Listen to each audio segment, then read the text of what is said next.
جی السلام علیکم۔ شوگر کا مستقل علاج بھی قانون مفرزہ میں درج ہے، اور اس کی مکمل تفصیل اور یہ کیا ہے، اس کی اقسام کتنی ہے شوگر کی میں بات کر رہا ہوں، اور اس پر مختلف ویڈیوز بنائی ہوئی ہیں ہم نے، اور آج اس ویڈیو میں اس کا مستقل پرماننٹ اس کا علاج کیا ہے انشاءاللہ اس بارے میں بحث کریں گے، بتائیں گے آپ کو۔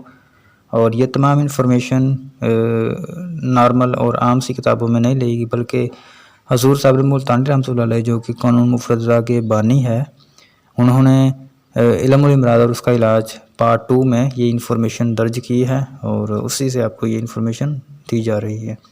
دیکھیں، مستقل علاج کے لیے جو شوگر ہوتی ہے، اس کے مستقل علاج کے لیے غدد جاذبہ میں تقویت تحریک ضروری ہوتی ہے، اس لیے آہستہ آہستہ علاج میں عضلاتی غدی سے غدی عضلاتی اغذیہ ادویہ استعمال کرانی شروع کروائیں۔ جو ہی یہ ادویہ یعنی جو دوائیں ہیں اغذیہ استعمال ہوگی، غدد جاذبہ جو ہمارا جگر ہے وہ طاقتور ہو کر پہلے کی طرح گرمی پیدا کرے گا، جس خون کو پتلا کرے گا، صفرا پیدا کرے گا، صفرا بنانا شروع کر دے گا، اور مٹھاس یا گلوکوز خارج ہونے کی بجائے جزو بدن ہونے لگے گا۔ لہٰذا آپ کی خدمت میں ایک نسخہ پیش کر رہے ہیں، اور یہ کھلائیں انشاءاللہ۔ یہ عضلاتی غدی مزاج کا حامل نسخہ ہے، اور انتہائی درجے کا مقوی قوت والا نسخہ ہے، شوگر کے لیے بہترین ہے، جگر کو ایکٹیو کرتا ہے، اور جو کھایا پیا جاتا ہے اس کو جزو بدن بناتا ہے، جسم کو لگتا ہے۔ نسخہ یہ ہے کہ پہلے اس کے فائدے سماعت فرما لیں۔ یہ عام طور پر عضلاتی غدی یعنی خشک گرم مزاج کا نسخہ ہے،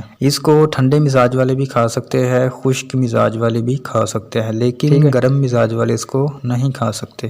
خشک عضلاتی اعصابی والے کھا سکتے ہیں، عضلاتی غدی والے اس کو نہیں کھا سکتے، ٹھیک ہے۔ یہ نسخہ عام طور پر انتہائی درجے کا قوت والا طاقت والا نسخہ ہے، اور جگر کو ایکٹیو کرتا ہے، خون کو جو کولیسٹرول کی وجہ سے خون گارا ہوا ہے جسم میں پروپر گردش نہیں ہو رہی، اور اس گردش کو پروپر نارمل کرتا ہے، اور یہ شوگر کے لیے بھی بہترین خصوصیت کا حامل ہے۔ نسخے کے اجزاء یہ ہیں کہ آپ نے ہینگ لینا ہے، ایک ہینگ لینا ہے آپ نے، کلونجی 50 گرام، اور ساتولوبان اور مصبر تخم کریلا۔ ہینگ، کلونجی، ساتولوبان، مصبر، تخم کریلا، یہ تمام چیزیں آپ نے 50 گرام یعنی بالکل برابر وزن لینی ہے، ٹھیک ہے، بالکل برابر وزن۔ اور طریقہ اس کا تیاری یہ ہے کہ تمام ادویات کو آپ نے 3 کلو پانی میں بھگو دینا ہے، دوسرے دن 2-3 جوش دینے ہیں، یعنی 2-3 مرتبہ یہ ابالے کھا لے، یعنی آگ پر رکھنا ہے اس کو برتن میں ڈال کر، اور 2-3 یہ جوش کھائے۔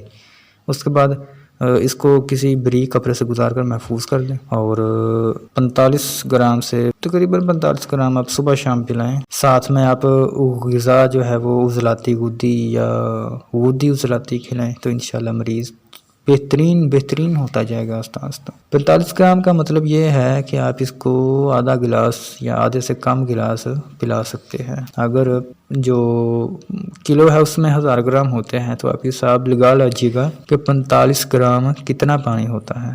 45 گرام تو آدھے سے بھی کم ہے، میرا آدھے سے بہت کم ہے، تو وہ آپ کھلائیں انشاءاللہ آرام آ جائے گا۔ جزاک اللہ۔